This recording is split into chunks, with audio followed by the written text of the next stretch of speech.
Don't Starve is hard. In fact, despite having 200 hours in this game, I have never made it past day 35. I either starve, or go insane, or freeze, or burn, or get slaughtered by walking trees, or this giant duck! But I am tired of failing, so after months of scanning the wiki, watching tutorials, and looking at fan art for longer than I should, I'm finally prepared to conquer this cruel world. This is my 100 days of Don't Starve. I start off playing as the genuine scientist, because I know if I pick anyone else, everyone in the comments will just say I cheated. Day 1 starts, and I'm dropped off into this world. This weird, kind of sexy guy talks to me for a second, and then it's off to the races. I begin by picking up just about anything that I can, like twigs, grass, and berries. By the way, this is normal Don't Starve with only the Reign of Giants DLC added. And I use these mods, but they're all just quality of life stuff. After gathering a good amount of twigs and such, I craft myself an axe and tear down these trees. Getting logs here are super important, as I can use this wood to craft myself a fire once the terrifying night approaches. I learned that you can actually pre-build it inside of the crafting menu, allowing you to store it for when I inevitably encounter some sort of self-caused disaster. With those materials all gathered, I start outlining the edges of my map so I can find a good place to set my base up. My plan is to explore the entire map, gathering resources all along the way. Then, once I have a fun spot for my base, I'll be able to supercharge it with all the materials I've saved up from my days as a nomad. I gather up some more logs until I encounter these beehives where, oh come on, I wasn't even close to you! Our buzzing little foes chase me all the way to these raccoons though, where the two begin an all-out war against each other. That's gotta be one of my favorite aspects of Don't Starve. The enemies aren't just against you, they're against everyone. The race war goes on all the way into the night, so I take out a torch and watch, admiring the two factions as they fight to the death, neither of them realizing that I was the one to cause them this pain in the first place. Once they're done fighting and have all suffered and died, I can sweep in and steal all their tax dollars and honey and meat. After that, I walk around with the torch, just wasting the night sitting at a campfire is no life for an adventurous little spud like me. I try to navigate past the evil bee dens without angering them, but somehow they follow me anyway. So I set this bush on fire to distract them, which proves surprisingly effective. The sun rises on day 2 and I decide, you know what? Who are those bees to deter me? This is the attempt that I survived to 100 days and nothing is gonna stop me.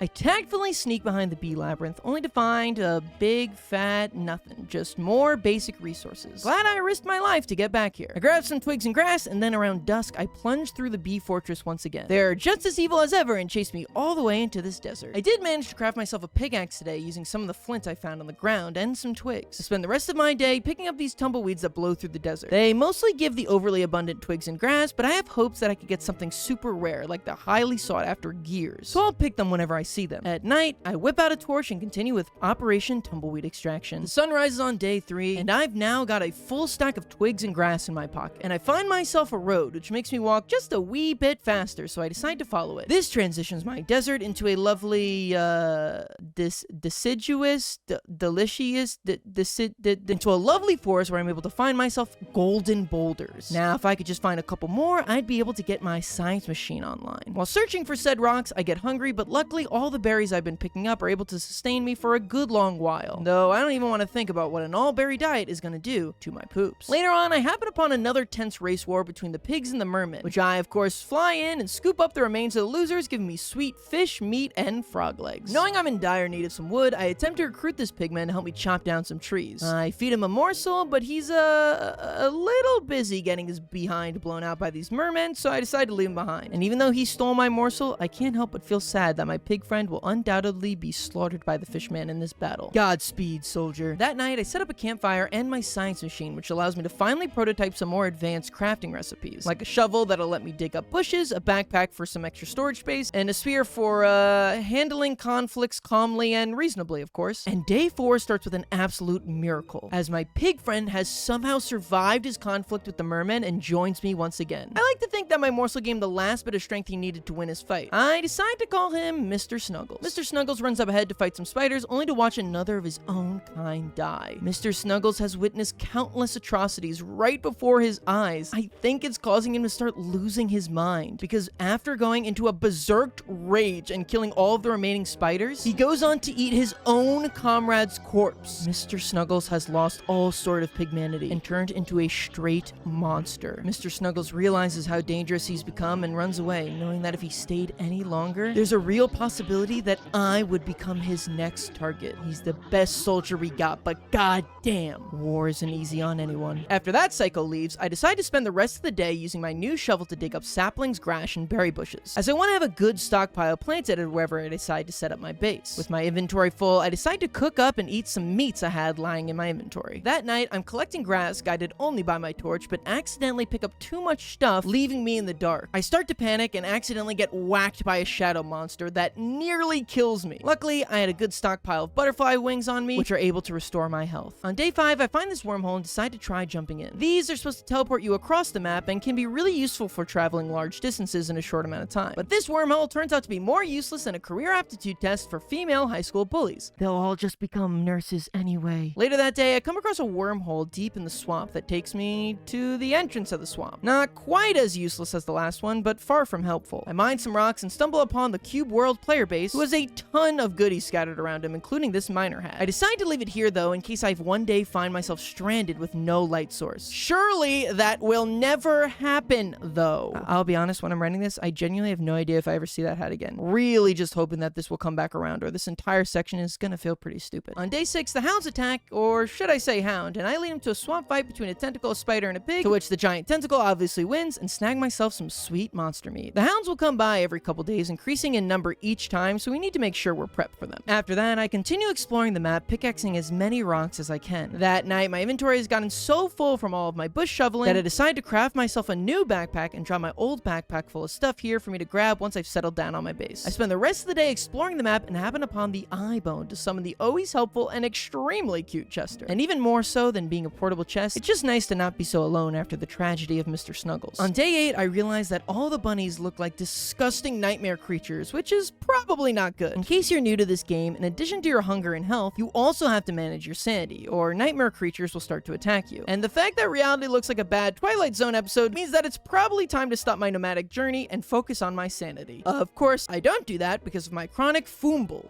fear of missing out on optimal base location. And there's still a bit more of the map I'd like to explore before I've seen everything. But I can remedy my sanity by picking up some flowers. Not only will they help me regain 5 sanity per flower, but also once they turn into rot, they'll be perfect manure for setting up my berry farm. That night, I enter in a biome I'm not super familiar with, and suddenly I'm swarmed with hounds. This proves particularly difficult because in the middle of the night, I have no idea where I'm going. But all their chasing turns out to pay off, as they've led me straight to a touchstone, which will allow me to revive upon dying once. Incredibly useful. I also happen upon the marble biome, one of the last things I was looking for, as they'll provide ultra valuable gears before I settle down. And lucky for me, there is clearly an ongoing conflict already occurring here, allowing me to steal myself 4 gears. Having to take on these guys myself sounded like a giant pain in the behind, so I'm very thankful it was already done for me. I start getting chased down by hounds, so I decide to test out this wormhole, which takes me, what the heck, another wormhole that takes me barely a few feet across the map. I do find another wormhole later that night, and this one finally takes me far, thank goodness. That night, I decide to hang out in the Decadewey Forest as it's a full moon, meaning that Glommer has finally spawned in from his statue, and I absolutely love this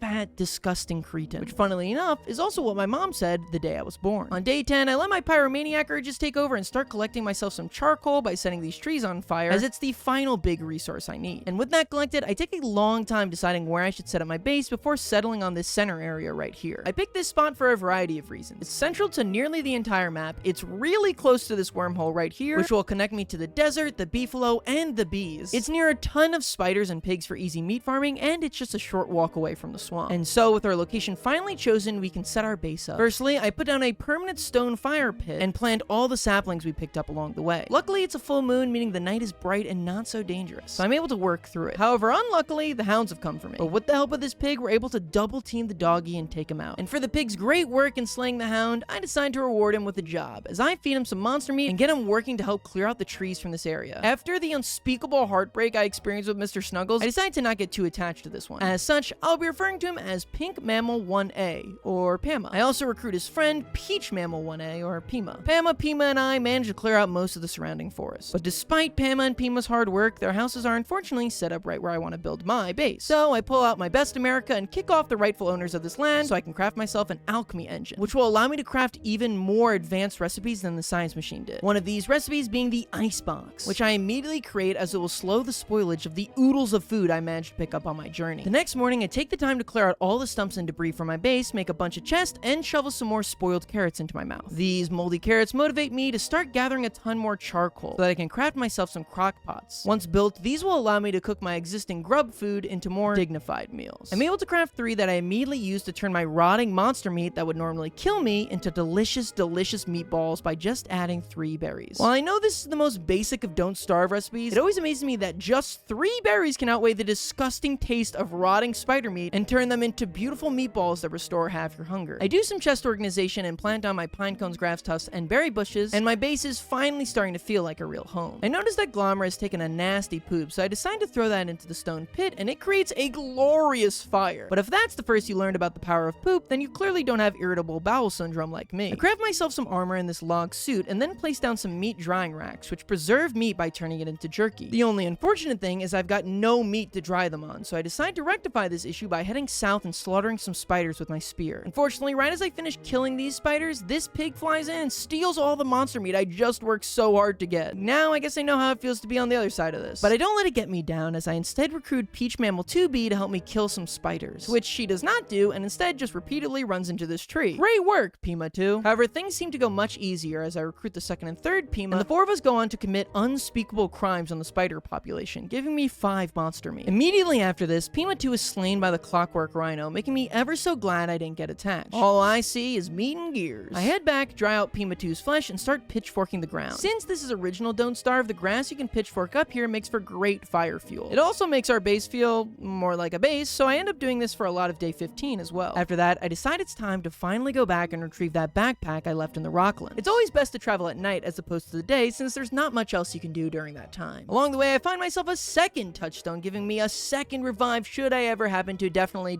inevitably die. I also make sure to hammer the pig heads around it for their valuable pig skin. And it looks like I'll be using that touchstone sooner than expected, as during that night, light goes out, leaving me completely defenseless. But somehow, just barely, I'm able to open up Chester and grab my backup torch. Lesson learned. Never put the torch inside Chester. With that little disaster over, the sun rises on day 16, and I'm able to finally grab my backpack. Though, for some reason, I brought a different backpack here, so now he's stuck. The hounds decide to attack today, and this time there's 4 of them, so I decide to stick them on this nearby tall bird. This ends up going not as smoothly as I hoped, as instead of it actually attacking the hounds, the tall bird instead just completely ignores them and kills my sweet baby Chester. And now, you've gone too far. I step in myself and manage to kill the hounds and the tall bird, as well as steal her precious egg. Chester still got shooters out there, okay? Don't you forget it, tall bird. Before going home, I jump into a nearby wormhole to go to the swamp and pick myself up some reeds. Along the way, I found some mermen who managed to kill a tentacle, allowing me to pick up her deadly tentacle spike, serving as one of the best weapons in the entire game. The night sneaks up on me, so I set up shop on this single patch of grass, slaughter the 2 pigs who bravely lived here, and head out in the morning. On day 17, I finally made it back home and can start putting all my precious spoils to good use. Firstly, Pima 2's precious meat is now dried into jerky, which spoils much slower and gives a good health and sanity boost. I also replaced the drying racks out with some of the hound meat we gathered. I used some pig skin to craft myself a football helmet, who will give me an even bigger defense boost than the log suit. I also make myself the more durable golden versions of my axe, pickaxe, and shovel. I take some of my spider silk out and craft myself a bird trap, as now that I have reeds, I want to make myself a bird cage, which will obviously require a bird. At the end of the night, I realize that winter is coming in just 3 days, and I have done 0 preparation for it, so that night I grab a torch and head over to a beefalo herd. Unfortunately, I get there right as morning rises, and it's much easier to shave them during the night for their precious wool, so I'll have to wait until the beefalo fall asleep. In the meantime, I pick up a bunch of much needed grass and then jump into the wormhole to the desert. I go around collecting some cacti and rocks before being chased away by a swarm of hounds and retreat back to the grasslands. Once the beefalo fall asleep, I set up a campfire next to them and go and shave every last one of them, leaving them looking like when I tried to grow facial hair in my freshman year of high school. On day 19, I head home and start making my last preparations for winter. I craft myself a thermal stone for warmth, cook myself up some more meatballs, and then spend the rest of the day replenishing my monster meat supply by slaughtering some spiders. And that night, I used my new beefalo wool to craft myself a warm winter hat, as well as some backup fighting gear. On day 20, I've managed to finish all my winter prep, so after changing out the drying racks and imprisoning this bird in a cage, I head out. With tomorrow being the first day of winter, the tusk will start spawning at the walrus camp. After you kill him, it takes another 3 days for him to respawn, and I want to be able to get as many tries at him as possible. So I head on over to the camp and set up a fire pit to serve as my new satellite base. Since I know I'll be coming here a lot, I pitchfork up the surrounding ground, so there's constant fuel for the fire. It's day 21 and the first day of winter, so it's time to put my warm winter hat on to prevent myself from freezing to death. The beefalo butts have also gone red as they've entered mating season and are less than friendly right now. But the beefalo are not the only ones who are after me, as the hounds have also come. This is when I get the brilliant idea to try and get the hounds to take out the walrus for me. And while I thought this would be a 2 birds with 1 stone situation, what ends up happening is that both birds turn against the stone and start pecking my eyes out. With both of them railing on me at once, I have no chance to attack them back. They end up completely destroying my helmet, my log suit is hanging on by a thread, and they killed Chester. Desperate to not die here, I lead the hounds over to the horny beefalo as they quickly dogpile and kill the dogs. But I'm not done yet. Even though I've got no armor, I head back to the walrus camp and single-handedly take out the entire Matusk family. Luckily, I'm able to survive, and Mr. Matusk himself drops his precious namesake in his tusk, which was pretty much the entire reason I came here. After that, I noticed some pangolins have spawned in and left some glaciers in their wake, so I take the time to mine them, as the ice you can mine from it can prove to be intensely important in cooking recipes. So important, in fact, that I spend all night mining them, switching between my pickaxe and my torch over and over again. And while my stack of 40 ice feels great, having to be in complete darkness, plus winter's increased sanity drain, plus the wormhole I have to take home, does a huge number on my sanity. So upon returning to my base, I shovel some jerky in my mouth and start prototyping random recipes at the alchemy engine, as each new one you prototype gives you some sanity back. This results in me making some pretty useless stuff like this grass wall, but also the ultra valuable walking cane, which will give me a 25% speed boost as long as I hold it. Definitely one of the most important pickups in the entire game. With my sanity in a bit better spot, now the fire I have to put out is my hunger. So I use 1 monster meat and 3 ice in order to craft some meatballs. Disgusting. I change out my jerky racks and then spend the rest of the night pitchforking the ground. That way I can have a constant fire burning, even during the day, to keep me and my thermal stones warm. On day 23, I have a pretty uneventful day of tidying up as I head down to kill some spiders for their precious silk, find myself some green mushrooms to restore my sanity, and finally harvest all these twigs. With that all finished, I take the night to head back north as the walrus family has finally respawned and I'm after his silly little hat. Right as the sun rises, I ambush the walrus family once again, and without the threat of the hounds, I'm able to clear out most of them fairly quickly. But Papa Walrus gets himself smart and retreats over to the depths of the web den. Eventually, I venture far back enough to find him, but the webs slow me down so much that he's able to escape back to his igloo. You dastardly walrus. I take out my rage on the nearby spider population, and once night hits, I decide to wait here until morning to try again to kill him. While waiting, I get pretty bored though, so I decide to set a bunch of stuff on fire. I needed the ash or something. The next morning, I find that Mr. Matusk is nowhere to be found, making this entire trip a huge waste of time. But I've got bigger problems on my hand, as between all the fighting and freezing, my sanity has dropped dangerously low once again. So I emergency jump into a nearby wormhole to pick up some cactus from the desert, as I just realized cooked cactus flesh gives a great sanity buff. However, since cactuses do damage to you whenever you harvest them, I wear my football helmet for protection as opposed to my winter hat. This causes me to freeze, and I don't have any materials to start a fire, and my torch is on 1%. So with my health rapidly draining, I find a nearby tree and cut it down for some logs, before making the unfortunate realization that these trees give twigs and not logs. My health is climbing lower and lower as the cold winter air continues to drain it, and my sanity isn't doing great either. And also, I'm starving. Dear God. I make a mad dash back to the grasslands until my health is all the way at just 11. I burn this grass bush to ever so slightly warm me, but it delays my freezing just long enough for me to cut this tree down and build a campfire. Here, I can warm up as well as cook up my cactus flesh and get my sanity right back up to the max. Phew! We were a couple seconds from the run ending right there. With my hunger, sanity, and warmth restored once again, I can use the full moon's glow to scurry back home. Once back, I can use all the ash and spider glands I collected to prototype a healing salve to heal me back up to full as well, making me completely replenished. On day 26, the hounds attack, so I lead them down south where a swarm of pangolins brutalize them, which is definitely not how the food chain is supposed to work here. But upon heading home, I take in some devastating news. I guess one of the hounds got left behind in my base, and as such, he has killed our sweet, sweet Glommer. I managed to kill the hound, but that won't bring back my fat little boy. I'll never forget you, Glommer. Always pooping near the fire and making a slightly annoying buzzing sound. The rest of this solemn day is spent by doing some housekeeping things like changing out the jerky racks and meatball cooking. My tentacle spike also broke, so I used some meat and pigskin to craft myself a handbat, a powerful sword that rots like food as opposed to having a set number of uses like all other tools. And the very next day, I put it to good use as I slaughter the walrus family once again, though unfortunately he still does not drop his goofy little hat. But I decide to continue putting my cold cut sword to good use as I venture back into the hounds desert, easily taking out all of the opposing dogs, allowing me to farm some much needed rocks. And with all the hounds laying done, I now have a full 22 monster meat. Wow. Guess I don't think I'll starve.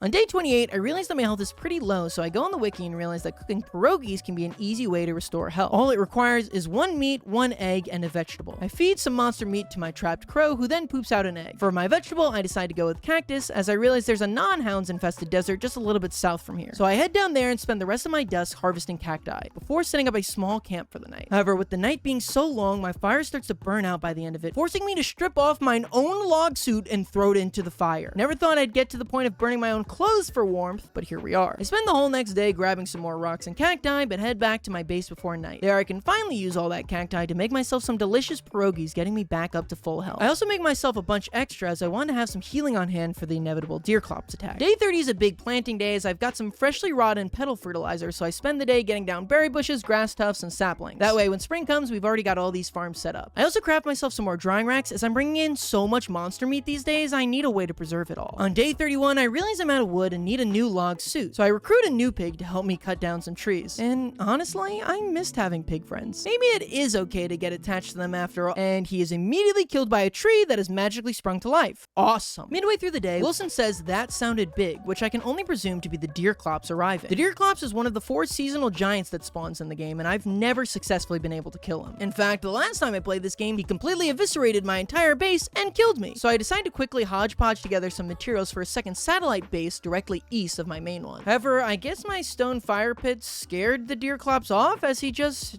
despawns, which, like, for my general survival is nice, but I was kind of looking forward to taking on my first giant. Oh well. While not as scary as the Deerclops, I decide to venture over to the walrus camp instead. However, Matusk once again flees into the spider den. However, it doesn't go nearly as good for him this time around, with the spiders just destroying the poor guy. And lucky for me, he finally dropped his hat. The Tam O'Shanter gives me as much warmth as my winter hat and also helps keep my sanity up. It also means I can stop massacring this family of walruses and let them rest. On day 33, the hounds attack again, and while most of them are handled by the nearby spiders and pigs, for some reason they refuse to kill this last one, so eventually I gotta get my hands dirty and take him out myself. I also take the time to send a message to the spiders for their poor performance during this hound attack. Afraid that the Deerclops might respawn, I decide to fill out this satellite base with an ice box and some good health and sanity foods, and spend the rest of the night waiting for his arrival. A real waiting for Godot situation we got going on here. After doing some housekeeping on day 34, I decide to finally take on the tree guard that's been looming over my base the past week. And with some well-timed hits and good kiting, he doesn't prove to be too difficult to take on. Really, he just takes a long time because of his giant health bar. But taking him out warms me some more monster meat and some cursed-looking living logs. That night, the Shadow Hands come to attack my fire, so I fight them off and also cook a couple cacti to boost my sanity. On day 35, the snow all melts as winter comes to a close tomorrow. And this forces me to finally accept the fact that the Deerclops, just like my dad after he went out to go get milk, will not be coming home. And as such, I take all my food out from my satellite base. After that, I head over to the Doodly-Doo forest and deconstruct some pig houses so I can move them closer to me. Soon I learn though that despite the snow melting, it is still very much winter and I start to freeze. I figured this would be a great opportunity to set some trees on fire as it'll both keep me warm and let me grind out some charcoal. This charcoal grinding continues into the morning of day 36, but those plans are put to rest once it starts raining, so I decide to head back home. In my journey to accumulate an army of pig houses, I decide to kill some nearby pigs for their skin. However, they quickly swarm me and destroy my brand new football helmet, so I'm forced to run away with just a single piece of meat to my name. I settle for instead mining these glaciers as today's the last day of winter, and I assume that means tomorrow they'll melt. It's day 37 and the first of spring, making this file officially the furthest I have ever gotten in the game. Honestly, I do not know how I got this far. Usually on camera I play much worse, but somehow I've survived with only a few close calls. But even though spring is an easier season than winter, it's by no means a joke as we encounter our first new problem, rain. The rain is slowly making us more and more wet, which reduces our sanity, so after looking through the alchemy engine recipes, I find one to craft an umbrella. I'll need some pig skin for it though, so after slaughtering some pigs, I make the umbrella, which will keep me nice and dry during the rainstorms. After taking some time to organize my base and retire all of my winter gear, I go directly above my base and craft 3 pig houses. This will allow me to use, and definitely abuse, their labor more often for chopping trees and killing enemies. Additionally, pigs respawn here 4 days after dying, so I can continually kill them for a good source of pig skin, which I need for football helmets and handbags. Basically, I've only brought them into this world to suffer. That night, I'm attacked by an insane, immeasurably evil monster. One that inflicts more harm in this run than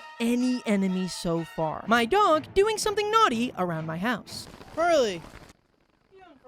As such, I paused the game to deal with his antics, and afterwards he insisted that he sat on my lap while I played. So the combination of me getting up to see what he's doing, and him now ripping disgustingly stinky farts on my lap, causes me to be extremely distracted. Because of this, I don't realize it's about to be night, and just Okay, how do we get out of this one? Not easily is how, as darkness starts completely draining all my health and sanity, and I have no materials to craft any sort of light source. Luckily, I had 4 pieces of jerky in my inventory that each give me 20 health and 15 sanity. But even all of that is not enough for me to brute force my way through this night as my health falls lower and lower. I see this lone patch of fireflies over here, but after just a couple seconds of standing near them, they disappear, meaning I just have to run towards them and run away over and over and over again. While this still drains my sanity and health, it definitely slows that drain. I get all the way down to 1 HP and eat my last piece of journey, and now there's nothing else I can do but wait. And thankfully, soon after that, the sun rises and we've barely survived. Dear God. What do you have to say for yourself? Oh, okay. Well, I mean, I can't argue with this. Well, even though we survived, we're really hurting in the health and sanity department, so I break into my monster jerky stockpile, convert them to eggs, and cook as many pierogies as I can. This gets my health back up to nearly full, which is incredibly convenient, as immediately after, this season's giant spawns the moose goose. And even though I'm like really low on sanity right now, I am determined to not miss this one like I did the Deerclops. So I quickly grab some supplies from my base and then wait for the moose goose to wake up. I don't want to leave him for a single second. So the moment that morning comes, I pounce. After watching his attack pattern, I realized how to kite him, being able to weave in 3 hits and then running away. All is going smoothly until... What do I have at? Oh.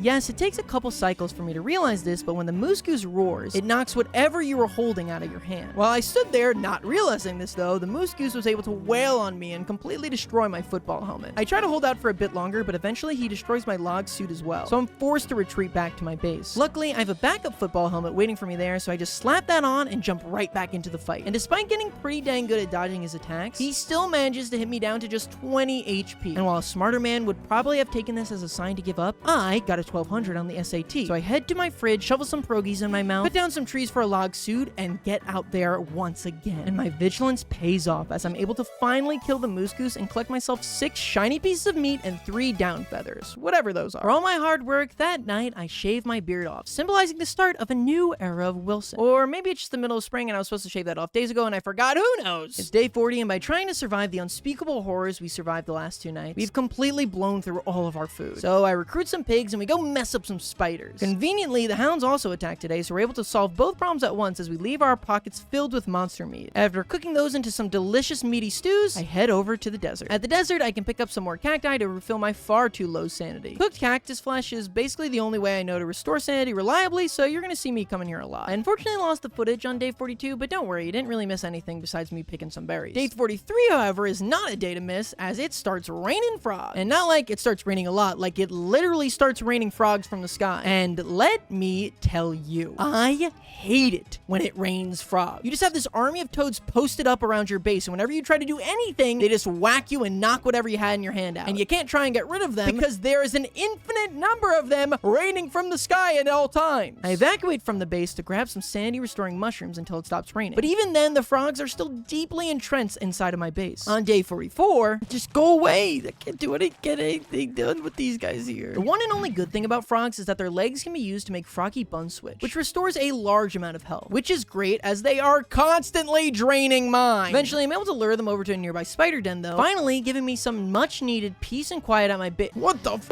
is that? What the f is even going on? There's frogs everywhere. There's a giant walking spider. It has a for a face. What the f am I even looking at? It's a spider. What the? Can you guys kill the frogs at least? No, leave Chester alone. Thank you. I decide to instead spend the night in the non-hound desert, picking myself up some more cacti. And the following morning, I start picking myself some tumbleweeds for grass and twigs and manage to grab myself the blueprint for a lantern. Afterwards, I tried dropping off my goodies at home.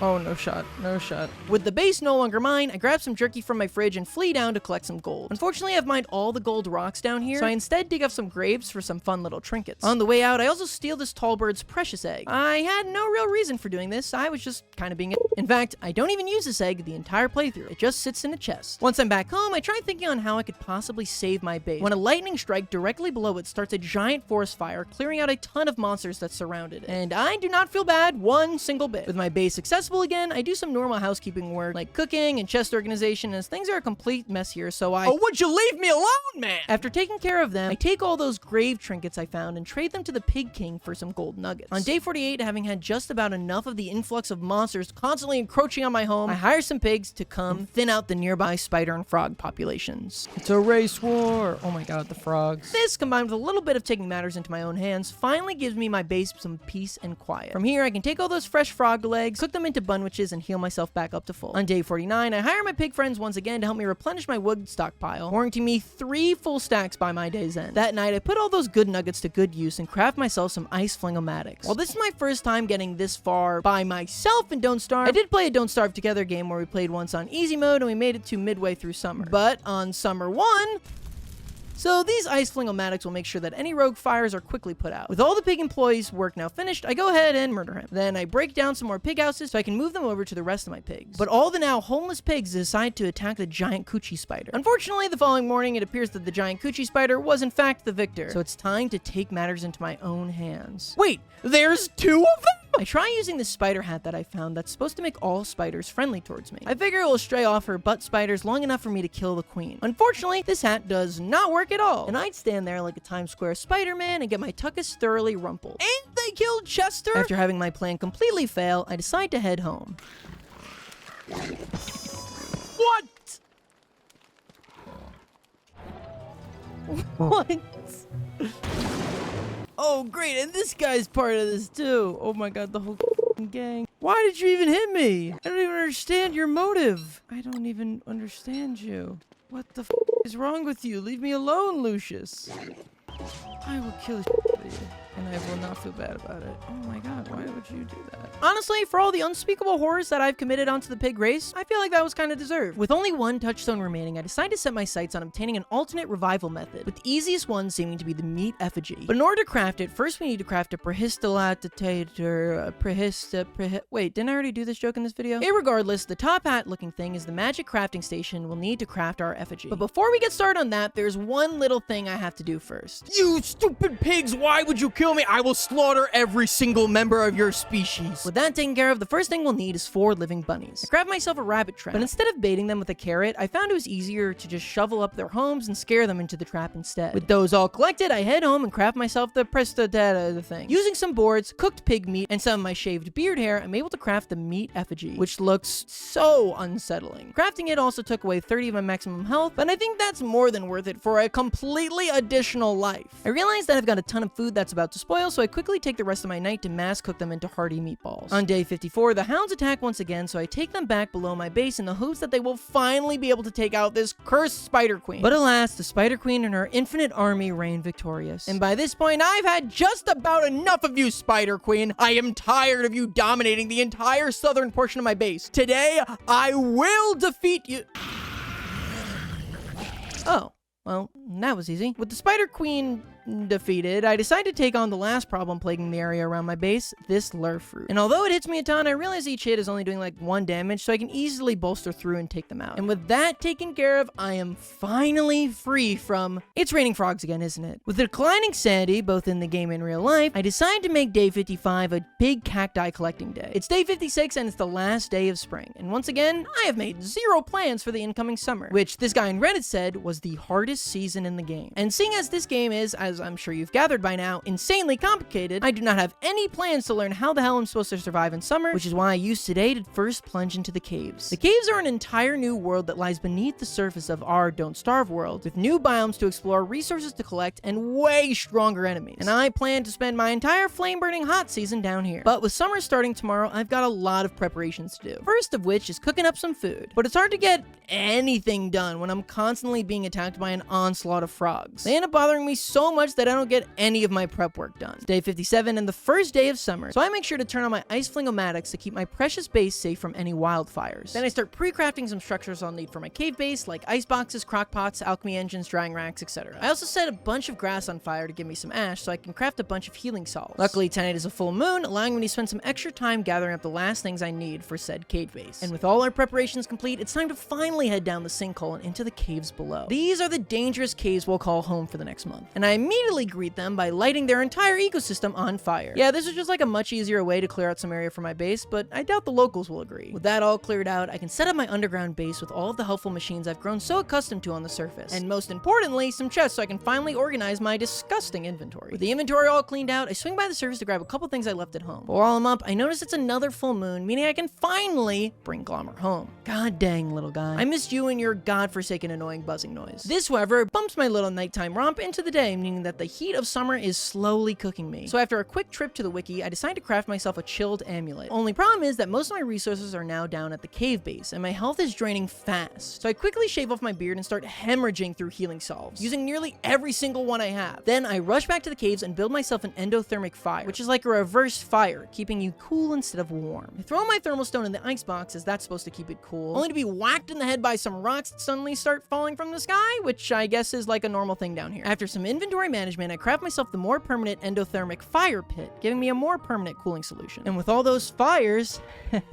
put out, we can finally start actually exploring the caves. And it's dark all over here, even during the day. But luckily, I find these nifty little light bulb flowers, which let me finally build the lantern that I got the recipe for so long ago. This can be refueled with light bulbs, and those are just about everywhere, so as long as I don't mind giving up my hand slot, I should always have a good light source on me. That night, I also head up to the surface with a bug net to catch some fireflies, allowing me to make a miner's hat, which provides light when worn on your head. Another crucial cave exploring item. While exploring, I'm attacked by these funny looking bats called basilisks, and they do quite a number on me. Finding the caves is also pretty difficult, as you either need to be wearing the miner's hat, which will lower your defense, or find a good time to drop the lantern on the ground, which can often mean taking a couple hits. This makes it crucial to try and plan out every single battle as much as possible. I also see this freaky little bunny man attacking these rock spider looking things who retreat into the ground once I start attacking them, so I'm easily able to take them out. The same cannot be said for the army of spider friends who proceed to completely destroy me with their spit from a million miles away. This weakens me to just 10 health and kills Chester. And I'm overheating, dear God. I attempt to grab all the stuff that Chester drops, but after falling to a single digit health, I decide it's best to retreat for now and focus on cooling off. So far, my journey into the caves has been an absolute wash, but I don't let that get me down. So after healing up and restoring my sanity, I get right back to exploring. I find an old abandoned base that I managed to hammer down, and then take on the strange bunny men. I'm actually able to take them out relatively easily, giving me a much needed win. It's day 63, which is becoming harder and harder to keep track of since there's no real nighttime here in the caves. I finish hammering down this base and then spend the rest of the day chopping down some wood. And on day 64, I use all these logs to craft myself some more chests, of which I then spend the rest of the day organizing. I also decide to pitchfork all the ground beneath my base to make it feel much more like home. That night, I also head over to the Bunnymen village, as I really want to craft some Bunnymen houses on the surface. I can attack them and tank their hits just fine, however they always run away right before I'm able to kill them. I'm able to chase down one, but most of them are able to get away. On day 65, my sanity has plummeted and I am tired of having no protection against the heat, so I decide to knock out 2 birds with 1 stone as I set my sights on the desert to grab more cacti. This will of course give me cooked cactus to restore my sanity, but also picking these cacti in summer gives me a cactus flower, which I should be able to make into a floral shirt to keep me cool. However, to finish the shirt, I need to refine some reeds into paper, so after a quick sanity restoring stop back at base, I head over to the swamp. I do most of my collecting during the much cooler nighttime, and once it's daytime and I start overheating, I retreat back to the caves. After cooling myself off and shaving my sweat-soaked beard, I managed to craft my sick floral shirt, giving me a much-needed resistance to heat. Summer is nearly over at this point, and I feel all I've done is just put fires out, and done very little actual cave exploration, so I make it my new goal to actually try exploring these caves. And first, I find that the bunny men and the rock spiders have been fighting in what seems like a year-long war, allowing me to come in and scoop up the many droppings of their fallen allies. I realize that I've got no bird cage back at my cave base, so I make one last surface trip to imprison this bird, cook up myself some pierogies to heal up, and then start cave. Okay, but then I realize I have no pigskin to craft myself a football helmet for protection. Okay,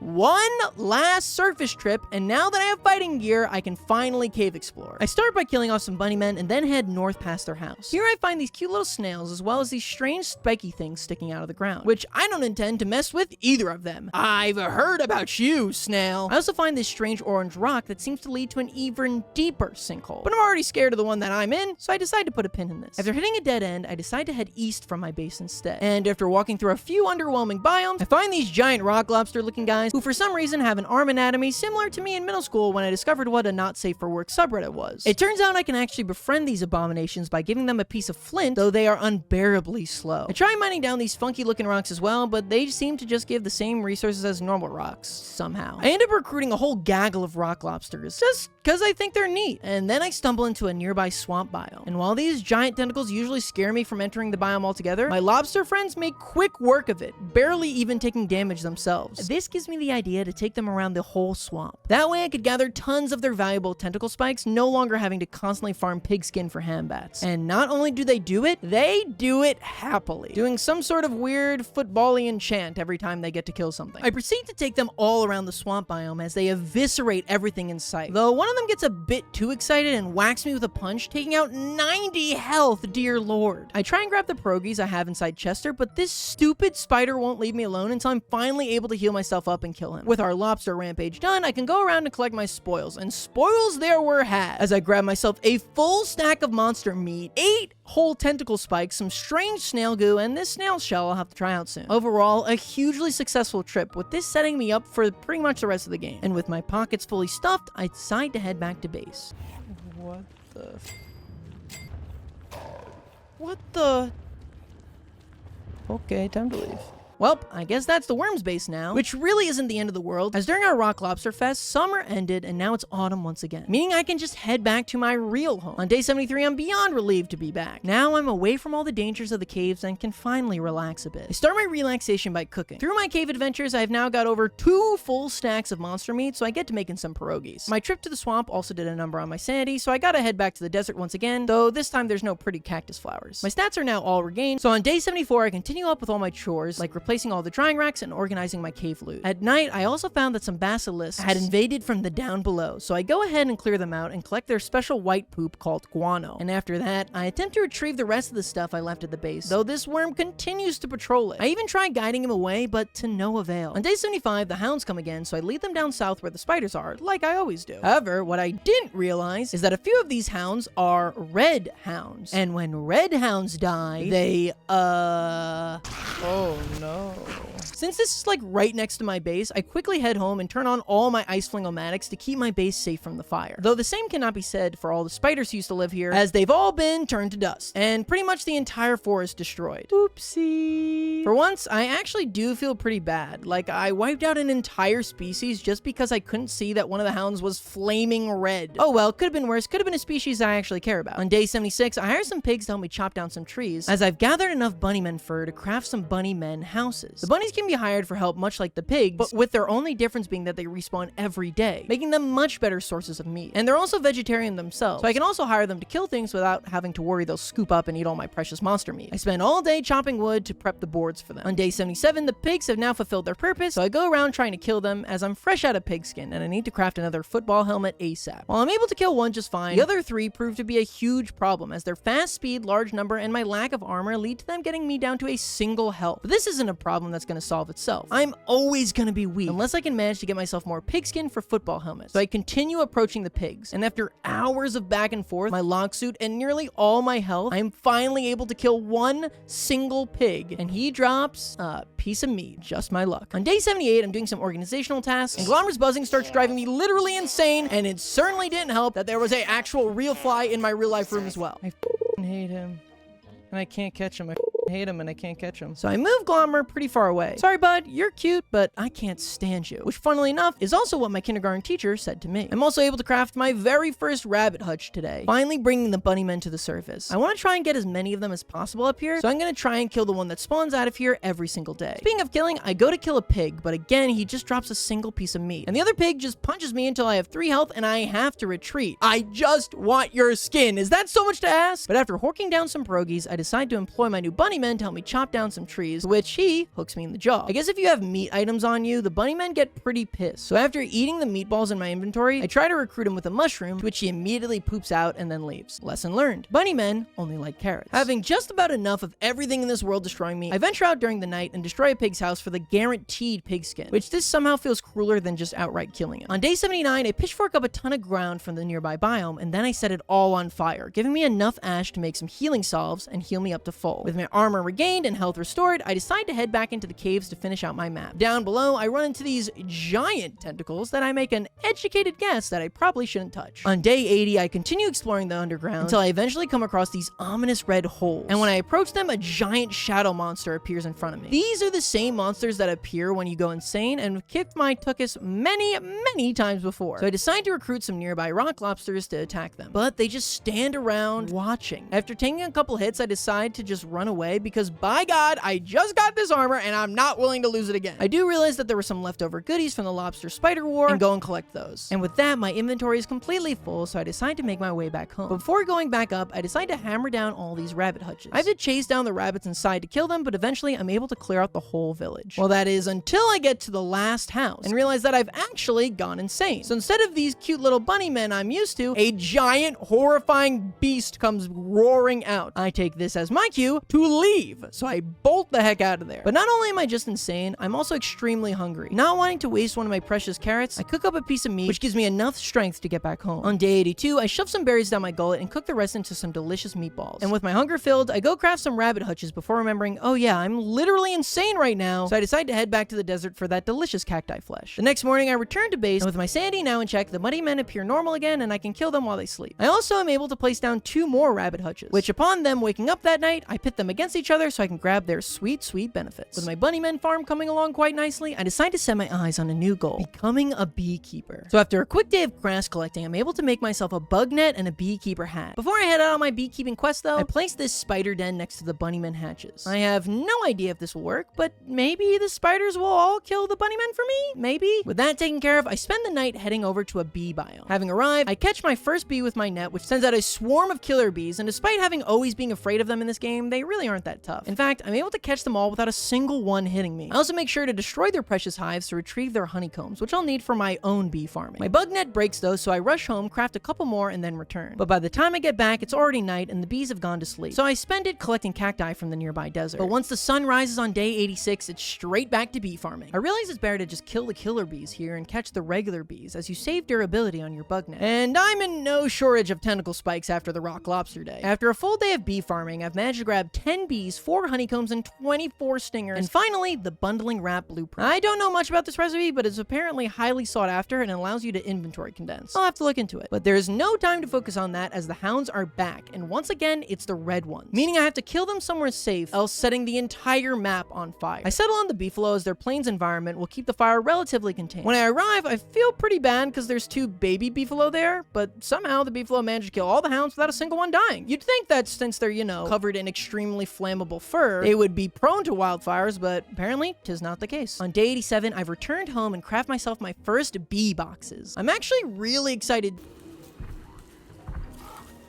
What the stink was that? Okay, I've never fought Autumn's Giant, but I assume that is it. I didn't expect him to come, but I'll just grab my fighting gear and put a couple spoiling food items away. Wait, is he eating my jerky? Oh, you ass. Oh, it's over for you, man. That was mean. Cool. Awesome. So that was my entire base nuked in a single second. Literally everything I worked towards this entire 87 days, gone. Great. Thank you, Mr. Bearger. Thank you so much. And in just 2 hits, he manages to completely destroy my locked suit and all of my chests. I finally managed to lead him away from the base, but he just slaps my football helmet to bits as well, leaving me completely defenseless. And while a normal man would give up here, I decide to use the Bearger's nuclear qualities to my own advantage by getting him to take out a forest and also a pig. This allows me to completely rebuild my log suit and football helmet, putting me right back into the fight. The battle lasts all the way into the night and into the next morning, and the Bearger is beyond difficult, don't get me wrong, but I think I've got him finally figured out. I'm able to dodge his attacks with ease, weaving in 2 strikes frequently. And with the battle going on for so long, he's starting to run out of health. I could do this. I could actually take him out. And how badly I wanted to kill him after all the pain he's caused me. But then the Bearger is able to weave in a hit, destroying my football helmet. But he's got to be so low at this point that I believe I can take him down. I dodge his every attack, threading the needle on every single one. He's almost dead, and finally... Oh, god damn it.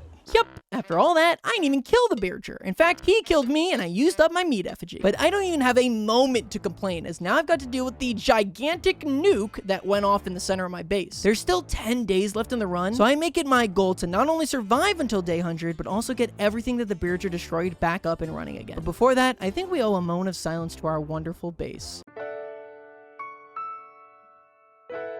Now, priority number 1 is getting our food generation structures back online. As of right now, our food is just sitting out, quickly spoiling. But this proves pretty difficult as there's just an insane amount of items on the ground. I've got limited inventory space, so I have to make a lot of trips just placing items on the ground on other sections. Luckily, Bearger's attacks didn't destroy anything, it just dismantled them, which is good because it lets us get most of the resources back. After some careful management, I'm able to rebuild our 2 ice boxes. Though the damage has already been done, as most of our food is completely spoiled from sitting out for 3 days. On the bright side, tonight is a full moon, meaning that we have some extra time to rebuild our fire pit, which I managed to do before night's end. On day 90, I managed to get my crock pots online just in time as I had fallen to just 9 hunger. I cooked myself up a giant meat stew to get myself back up to full. I also get the drying racks back up, and after that, it's time to tackle what I've been dreading the entire time: the chests. The chest exploding left hundreds of items everywhere, leading to a whole mess that I somehow have to organize. I start by slowly moving each item away over to a pile on the left. From there, I can rebuild all the chests and then slowly, one by one, reorganize each single one. Bearger, I will never forgive you for this. This is perhaps the most evil thing that one creature has ever performed, making me organize. If I ever do 200 days, I will unleash a fire and rage upon you that will never be contained. On day 91, I go around picking up all the logs that Bearger knocked down and use them to create, you guessed it, more chests. Besides that, the whole day is just spent reorganizing everything. While organizing though, I forget that it's not just another full moon night and get stranded with no way to make a light source, so I'm forced to craft myself an endothermic fire, which you know, when it's cold is not exactly great. In fact, I start freezing and my sanity plummets. As such, the next morning, I make sure to cook up some cacti I had laying around to make me sane once again. And then it's back to the organizational mines for me. But finally, I'm able to reset everything once again, bringing my base back to normal. And just in time, because on the next day, it turns to winter. The Bearger also managed to cut down so many trees that a tree guard has spawned outside my base. And with my chest finally settled, I decide to take him on. And honestly, kiting him is even easier than it was before. You just hit him twice and then run away. The range on his attack is literally like 2 centimeters. So I'm able to take him out without getting hit a single time, giving me his valuable living logs. Still not sure what these guys are used for, but I'm sure someone in the comments will yell it at me. I continue picking up all the logs from the trees that Bearger suplexed, craft myself a chest for all my tools, and after seeing a bunnyman run away from a spider, I go and check on my bunnymen/spider farm. However, I realize 2 main issues with it. Firstly, the bunnymen are too strong, and they're always able to kill the spiders, meaning that there are no bunnymen drops on the ground, only spider drops, which could have just made this a cute little monster meat farm. However, the problem with that is my pig houses are too close to this development, so the pigs come during the daytime and eat up all of the monster meat, meaning that my bunnymen fur farm has turned into more of a silk and spiderland farm. But that's not necessarily a bad thing, as I always need more healing salves. I take the rest of the day and gather up some basic resources like twigs and grass, and then finally head over to my old rotting corpse and retrieve all my loot. It's day 95, and I've given myself 2 major goals for the last 5 days. Firstly, I want to craft myself another meat effigy, as if I die right now, I'd lose my entire run. Secondly, I want to fill my base with some cobblestone flooring. This is the same flooring that paths are made out of and increase your speed by 30%, so it just makes traversing my base that much easier. But can I get all that done in just 5 days? I start with the effigy, but in order to craft that, I'll need a prehistolitator, which was of course destroyed by the Bearger, so I'll need to catch 4 new bunnies first. I go around the nearby grasslands, scaring them into my traps, and by sunset, I've got my 4th. I go back and recraft my prehistolitator right after the hounds attack, and lead them up north towards the bunnymen with hopes that they'll be able to kill some of them for me. But somehow they kill all of the hounds with not a single bunnyman dying. Guess I'll have to do this myself. I only managed to kill 1, and while he doesn't drop his valuable bunnyman tuft, he does give me some meat that I'll need for my effigy. With the hounds taken care of, I jump into my wormhole to grab the rocky turf I'll need for the path, only to realize that this is sandy turf. Drats. Start getting cold, so I set up a campfire here for the night to warm myself up. The following day, I head south and managed to find me some actual rocky turf that I pitchfork up. While doing so, I set a roaring fire nearby to keep me warm throughout the day. While working though, this tall bird attacks me, so I kill her ever-living brains out because I need to have some control of my life. I mean, because she drops some meat, which I'll need for my effigy, that's why. However, right after that, I see that I'm hungry, and completely forgetting the entire reason I'm doing all this is to get meat, I snack on them raw, which has gotta be the dumbest mistake I've made in this entire playthrough. With over 3 stacks of rocky turf, I start heading on home, before running into another tree guard. And since that battle went so well, I decide to take him on along the way. And while the tree guard doesn't give me any trouble, I forgot to consider that wearing the football helmet combined with my any lack of beard makes me start freezing as the battle tears on. I build a campfire nearby, but with my health rapidly depleting, I decide to just screw the tree guard and run home.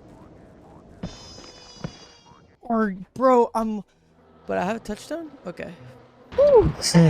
That was a close one. As I completely forgot about that touchstone, I thought I was donezo there. But now that one really was the last one, making it that much more important that we build ourselves an effigy. But worse than that, I respawned with nothing on me, meaning I quickly start freezing to death. And with my base all the way across the map, things seem hopeless. Miles away with nothing in hand, freezing cold. Just 2 days from the deadline. No, not like this. Come on. We're right there. No. Dear Lord, that was so close. In fact, I don't even deserve to be alive right now. Once I've warmed up a bit, I go over and loot my corpse, and most importantly, grab my winter clothing. But before going off and trying to kill something for meat, I'll need to heal up. Only problem is that Bearger destroyed my bird cage, meaning that I can't cook any pierogies. And to craft a bird cage, you need 2 seeds. And birds don't drop seeds in winter. I run around for a bit and found a single nearly spoiled seed on the ground left over from last season. But since I can't find another, I realize this plan will be a complete wash and instead chug the rest of my leftover jerky. So with my options limited and my health low, I decide to craft some sleep darts using leftover hound's teeth. I figure if I can remotely put the meat bags to sleep, I won't have to fight them, putting me at reduced risk.